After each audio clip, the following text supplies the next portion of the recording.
Hello, and welcome to the Come to Your Senses podcast. I'm your host, embodiment-based coach, Mary Lofgren. Here, we explore how to live bravely and beautifully through a lifestyle of embodiment. You'll hear gems to empower you around mindset, mindfulness, somatic psychology, and neuroscience, as well as beauty, food, style, and the art of slow living to meet your soul through the senses. I am so happy that you're here. Let's begin.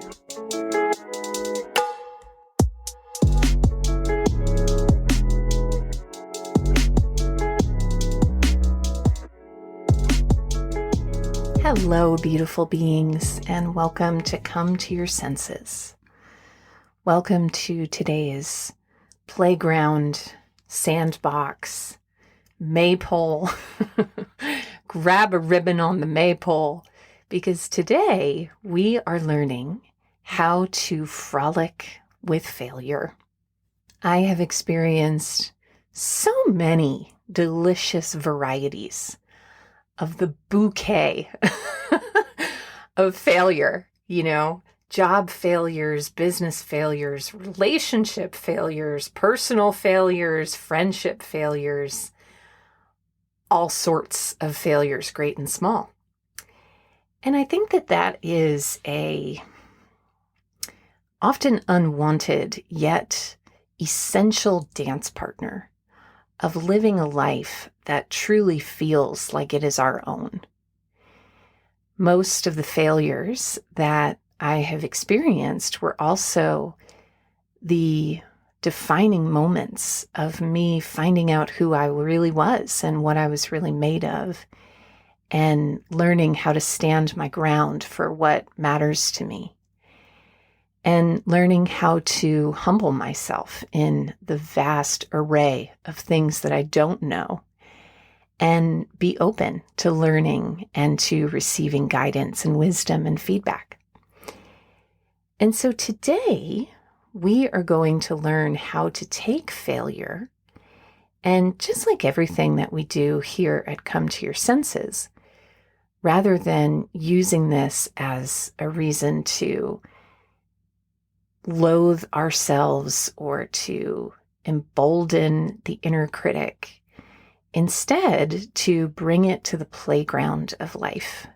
Because I believe that anything, no matter how serious, no matter how dense and heavy, can become more solvent and more transmuted with the buoyancy of play. This weekend, or last weekend, I went to this amazing burlesque festival called Land of Sky Burlesque Festival. It's here in Asheville, North Carolina. And it was really 5-star. I've seen hundreds of burlesque performances in my life, being a former performer myself, and it was really top-notch. So if anyone who had anything to do with the production of that festival is listening, great job. And one of the things that I just took away so gratefully was the way in which burlesque brings a comedic element to some of our most private, shameful, feeling like we're so alone in this moments of being a human. So for example, an entire act that was dedicated to a cheeseburger, all about falling in love and all about not being able to live without you, and an entire act dedicating to watching TV late at night and loving your favorite chair, and just so wildly inventive. And I left there knowing that I myself and everyone in that audience would now look at their Netflix binges and DoorDash late night emergency deliveries and the act of eating a cheeseburger and loving it, even what might be perceived as too much, that those experiences would be validated through play and through art and through nudity, which is why I love burlesque so much. So if you love this podcast, find a burlesque show in your city, go hoot and holler and praise and tip the dancers well. But anyway, that experience of performing burlesque and teaching burlesque for many years was really a training ground for me on how to, as my mentor in burlesque, Joe Weldon, used to say, flaunt my flaws and take the parts of myself that felt like failures. You know, when I started performing burlesque, I couldn't even wear short sleeves in the summertime because I felt so much shame about my upper arms, not to mention the feelings I felt about my breasts and my belly and my butt, the 3 Bs.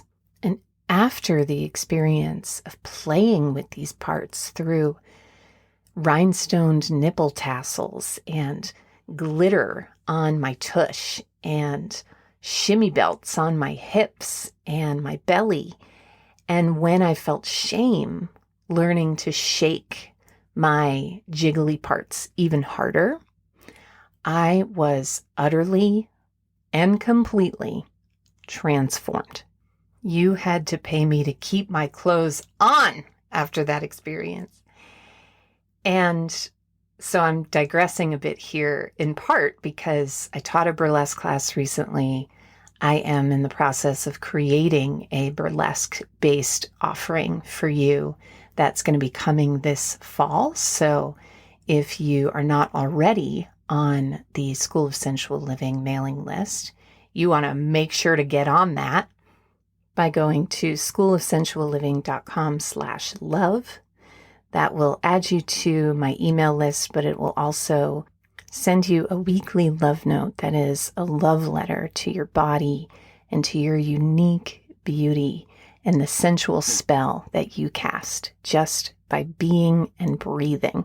So schoolofsensualliving.com/love, and you can also find a link for that beneath this episode. But anyway, having all of that said, coming back to my main point. See, on my online dating profile, after seeing that burlesque show, I switched one of my questions to, I used to have a different response, but one of the questions is like, what is it that you can't shut up about? And I wrote burlesque, obviously for very good reason. And so we are going to bring the intelligence and the frivolity and the joy and buoyancy. And I use that word buoyancy very deliberately because something that is buoyant, I think of like a buoy in water. It floats and it bounces and things bounce off of it. And failure can really drag a human down. I mean, I have been knocked out. KO punch. I don't even know what that term means, but I think it's a boxing term, which means that you can't get up. And today, we're going to now move into our gems on how to bring this buoyancy and how to bring fun and play and pleasure to reclaim your power by frolicking with failure. Let's begin.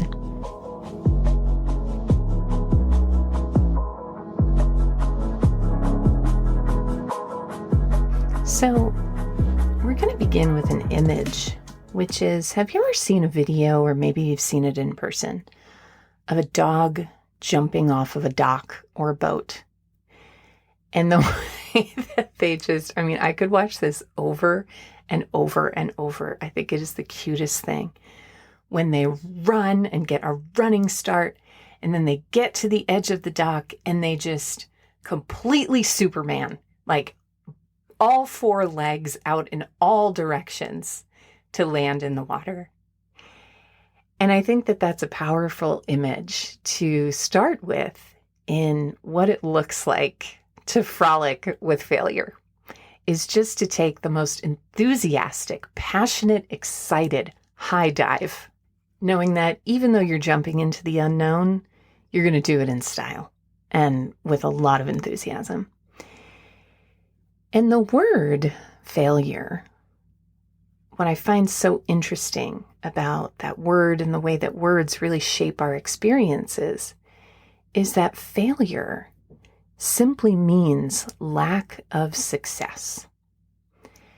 And so our first gem is around defining, what does success mean to you?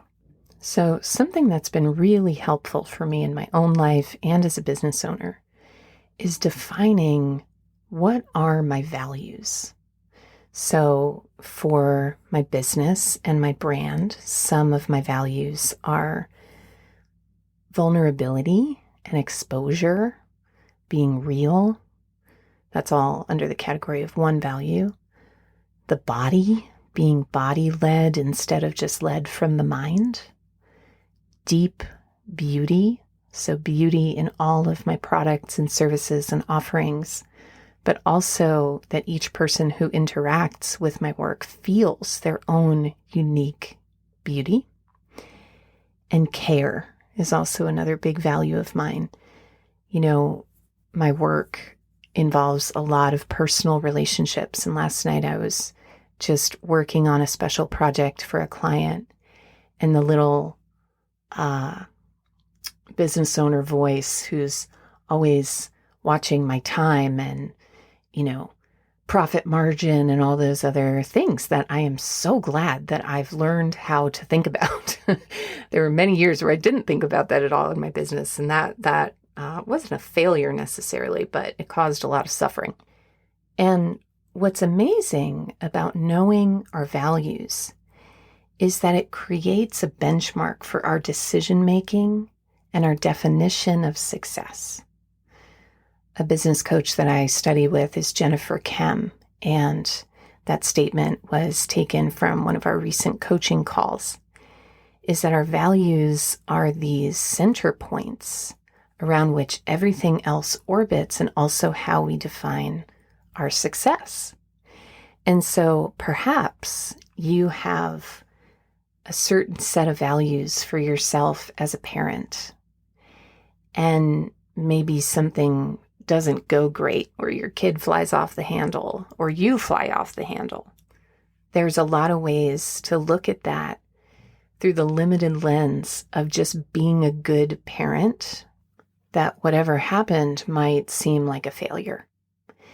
But if one of your values as a parent is teaching a kid all of the different shades of being human and teaching them how to repair, if you flew off the handle, then that's just an opportunity to practice and to deepen your embodiment of your values. And so that's our first gem, is asking yourself in any endeavor, before you even begin, what is success here going to look like? And that brings us into our next gem, which is taking failure less personally and more neutrally, through taking it as just information. So I recently, just last week actually, brought a product into my collection, which is called the Healing Heartbreak Support Kit. And it's in the store, in my online shop. I'm in the process of building out my online boutiques so that some of the tools that I work with my coaching clients can be made more accessible. And so keep an eye on the boutique over the next couple of weeks and months. But the Healing Heartbreak Support Kit, I knew that that was going to be a very niche product, because it's really designed for someone who's going through a season of heartbreak or breakup, and that's not going to be everybody. So all of that is just a way of saying that it didn't sell to the degree that I wanted it to in its first week. And it didn't earn me a spot on Good Morning America, which is something I texted my friend Allie. But there's still hope, And there were some moments on day one where I was like, oh God, another failure. It's only sold X amount of units. And once again, I went back to my list of values, and it was like, oh, this is such a genuine product. Like, This was born straight from the very depths of my heart. And I put so much care and so much attention to it, and I feel so confident about it. And I feel really proud about how accessible the pricing is. And so if I'm using the traditional barometer of capitalism to define whether or not I've been a success with this product, some might call that a failure. But when I look at it through the lens that is a bit more feminine or feminized, the feminine brings in this holistic experience where it's not just about one metric of good or bad, but it's about the entirety of the experience. And so the fact that it was so deeply in alignment with my values and that it sold any of the support kit was a smashing success. And the information that I got was simply that I might need to market it more, might need to market it through an Instagram ad that speaks directly to the experience of a breakup, might need to switch around the sales copy or whatever to speak more directly to the heart and mind of someone who's suffering with the pain of breakups. But it wasn't a failure. It was just the first try.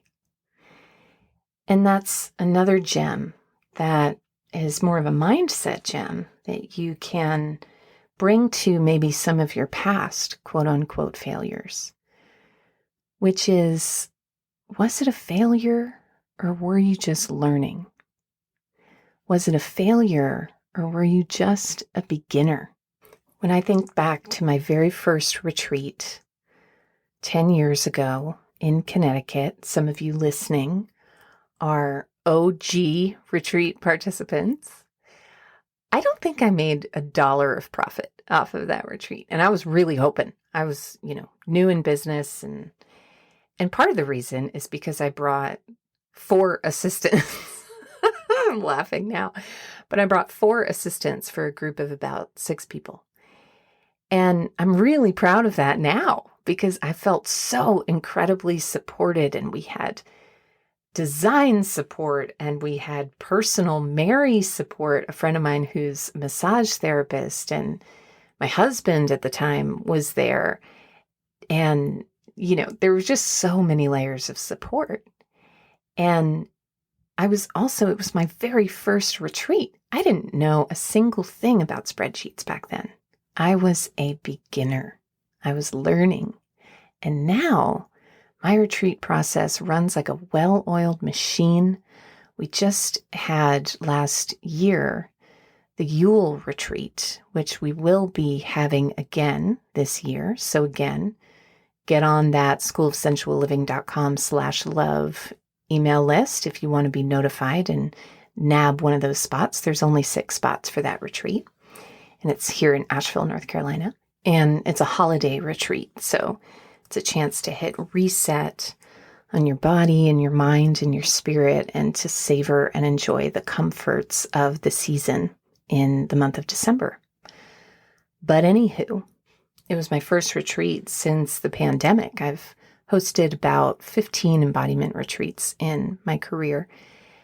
And it was just such a delicious experience to be not in the messy middle, to have acquired some real skills. And there were things that I will do differently this year.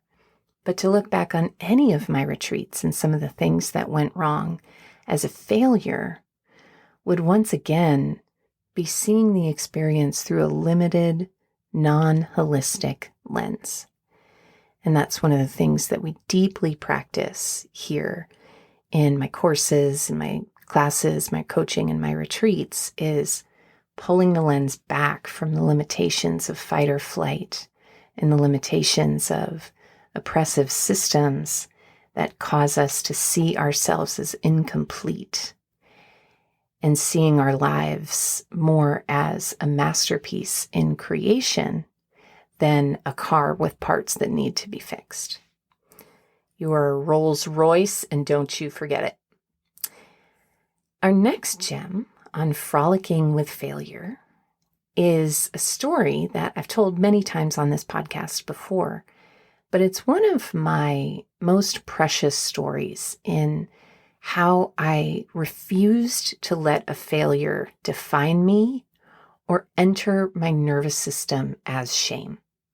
And so many years ago, I made a mistake. I was working in a corporate job that I loved, and I made a mistake that ended up costing the company 5 figures of money. And I went in the next day and got a lashing from my boss. And at the time, I was just starting to explore pleasure and sensuality and fun and play as a guiding principle in my life. And that night, I came home with champagne. I think I bought a bottle of Veuve Clicquot, the fancy kind, and chocolate and all sorts of treats to celebrate. And my husband asked, "Wow, what are we celebrating?" And I said, "We are celebrating that I made a massive mistake in my job, and I don't ever need to do that again. I have fully learned not to do the one thing that I did that led to the loss of revenue." And when I look back on that memory, it is a joyous memory in my mind and in my body. Because again, using the tools of fun and pleasure and celebration and refusing to let my conditioned mind write the narrative about that experience, telling me that I'm a failure and that I should take that shame in as a preventative tool to make sure I don't repeat it. It was like the celebration created this protective coating where I could see myself as a first-timer who was learning her way and learned a big lesson and got to celebrate it. And the final gem is a legendary story in my family history, which has to do with my dear dad, who my dad's absolute unyielding passion in life was horses. And when he was a kid, he used to give pony rides in exchange for riding lessons at this local barn. And one day he came home just elated. And his mom, my grandma, asked him, "Joey, what's so exciting?" And he said, "Mom, I fell off a horse today." And she was confused because usually when someone falls off a horse, it's not really something to celebrate. And she was like, "Why are you so happy about that?" And he said, "Well, because you always say it takes a lot of falls to make a great rider." And this was completely genuine. I mean, my dad was really young, and that story just so deeply warms my heart.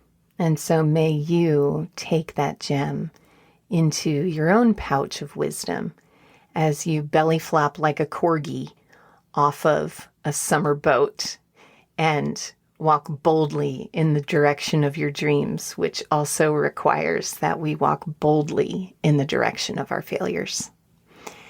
If you enjoyed this episode, I would be so honored if you would share it with a friend first and foremost.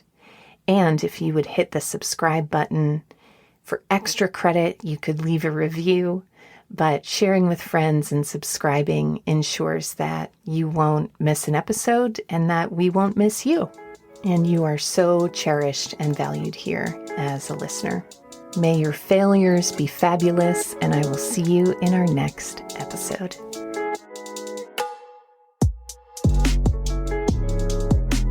For coaching, classes, and community in creating a lifestyle of embodiment, head to schoolofsensualliving.com. There you'll find a free video series on how to reduce anxiety and intercept the stress response through powerful, confident body language. Head to schoolofsensualliving.com/confidence to watch your first video today.